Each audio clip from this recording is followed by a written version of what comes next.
Okay, well, I'm Sarah Morgan. Sabina, that was excellent, as usual. So Andrew asked me to talk a little bit about what I thought mentoring was and maybe give a few examples. And so I hope I can build a little bit on some of the things that Sabina talked about as well. And for me, mentoring is helping others to achieve their goals, and secondly, to allow others to learn from your own experiences. So I came to the university after a 14-year career in industry. I worked in GE Plastics and got to a fairly high level of management. And then I was ready for a change, and one of the things that appealed to me was being able to come here and work with students, in addition to being able to pursue research a little bit in the way I would like to, have a little more freedom there, but also to be able to work with students and to help students achieve their goals.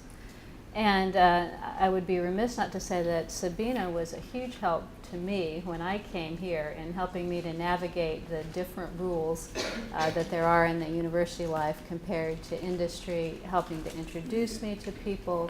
We've had a lot of research collaborations together, published together, written proposals together successfully, and it's been a great relationship, and I appreciate her help. And you know, Dave is a great person as well. He's helped with mentoring some of the undergraduate students that I've had an opportunity to mentor as well in the Honors College. And there are a lot of people out here, I guess a lot of people who choose university do want to help others. So I think there are formal mentoring opportunities sometimes, and then there are informal opportunities. And you'll probably meet people who you get along with, and most of them will be able to help you. So I would encourage you as well to be both formal and informal mentors. So because I worked in industry and I have a lot of knowledge, one of the things I wanted to do was to provide some of the knowledge and experiences that I had in industry to the students, because 95% of the students from polymer science go into industry, and many of the students from other degree plans do as well.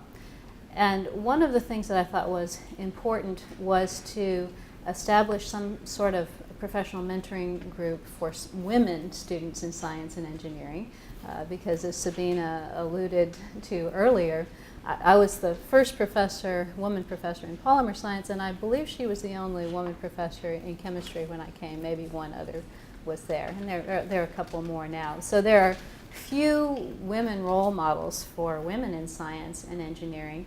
And in fact, the women start out to be almost 50% in the sciences, but they drop out for different reasons. And so having a network, having mentoring opportunities can be very helpful there.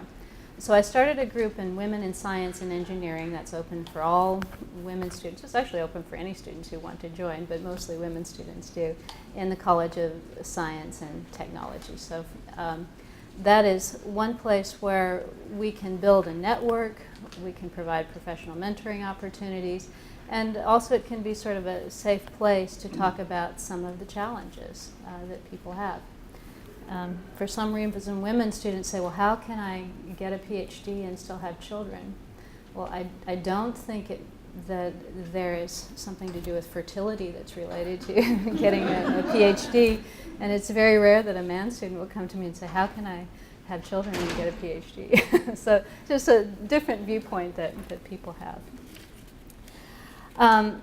So the other thing I am involved in from a student research group is the Lewis Stokes Mississippi Alliance for Minority Participation.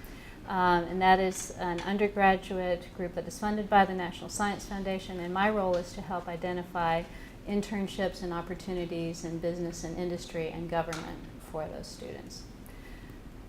The mentoring relationship that Sabina described for undergraduate and graduate students in one's research group is quite intense and ongoing, and it's probably one of the most rewarding parts of teaching because it is teaching that student how to move into the professional world, teaching that student how to learn, how to be independent, and how to come out of there at the same rank that we are. And that's really a wonderful opportunity. But there are many other opportunities for professional mentoring outside of that. So that's formally within the student groups.